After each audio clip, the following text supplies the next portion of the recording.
early on, I would say, let's say prior to the 60s, there were innovations in the 30s that were safety glass. Ford put it on all their cars. Padded dashes. Dashes used to be made like solid, steel. Not so good. But even in the 40s, padded dashes had come out. The first seat belts were in the 50s. Volvo had a three-point lap belt that was standard, I think, in the late 50s.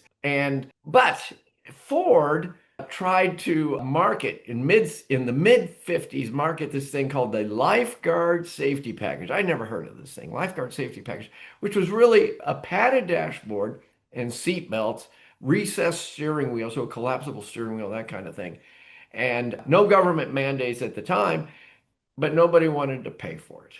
So the result was it didn't go anywhere. So without a government mandate, people say, I'm not going to be in an accident. Why do I need those seat belts? It takes me 3 seconds to put it on.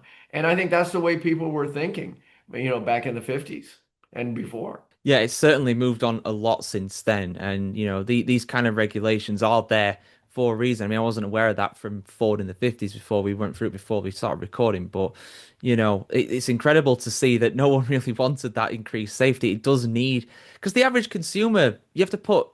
I mean, it might seem a bit obvious nowadays, but you have to put yourself back in that time. The average consumer won't really know how much of an impact that's had because there's never been a thing like that before. And if you're saying, oh well, this is costing more, and it's something that you're struggling to afford anyway, maybe a lot of people would not go with it, and it was reflected in the lack of sales really when it comes to that.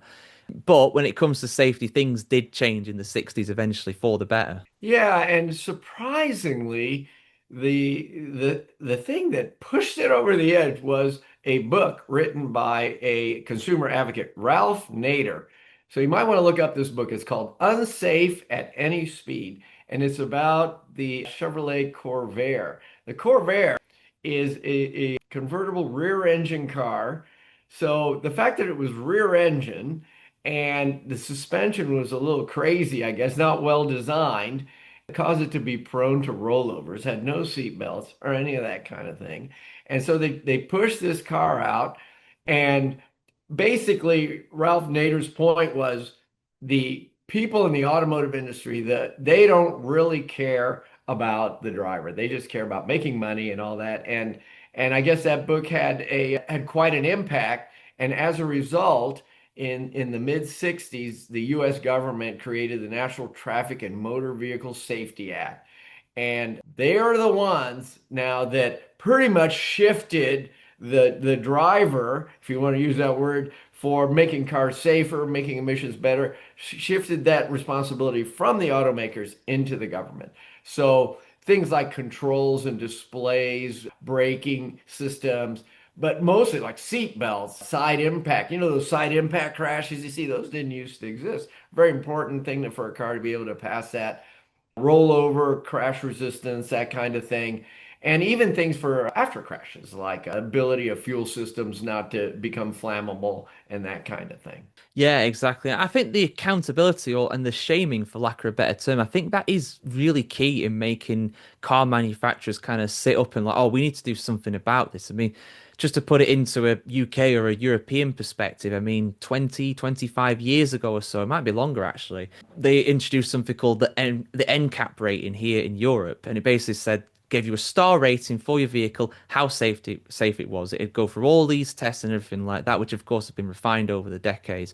But it'd give you a safety rating for your vehicle. And when it was first introduced, I don't think any cars really got a 5 star, maybe a Volvo or something like that. But the vast majority get 3, 4, 2 stars in some cases. And those manufacturers that didn't innovate and improve their safety, they were basically named and shamed. All these vehicles had to display it like it's a 2 star or a 3 star or whatever, a bit like you might see with Food Standard Agency here in the UK, for example. Any kind of restaurant, any kind of takeaway, they have to have this thing displayed saying how hygienic they are. And the same thing happened with cars, and it made them sit up. And nowadays, what's happened? Well, pretty much every single vehicle sold in Europe is a 5 star rating. Every single one of them. If you don't get a 5 star NCAP now, forget about it. You need to go back and redesign the thing because no one's going to buy it.